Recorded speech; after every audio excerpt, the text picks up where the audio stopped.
I am the Tofu Golem. Please enjoy the video. You start by confirming prerequisites. Net SDK, project, and a controller. Create a post action that accepts iForm file named file because multi-part /form data sends files as parts. Once done, configure request size limit or services. Configure form options to allow desired sizes, otherwise uploads will fail. Make sure to set request size limit when testing large images. You do this now so the pipeline accepts binary content and model binding, can map the incoming part to iForm file correctly. You validate the incoming iForm file next. Check content type starts with image /, validate length is within limits, and inspect the first bytes to verify image signatures. This prevents spoofing.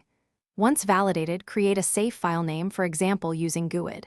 New GUID, plus extension and use path. Combine to build the destination. Then open a file stream and copy the file async, alternatively stream it directly to cloud storage. These steps ensure you retain integrity and avoid path injection risks while saving reliably. You finish by returning a clear response. On success, return 201 created with the file URL or public path. On validation failure, return 400 with reasons. Make sure the process logs exceptions, that the app has write permissions to the target folder, and that server disk quotas or cloud ACLs allow writes.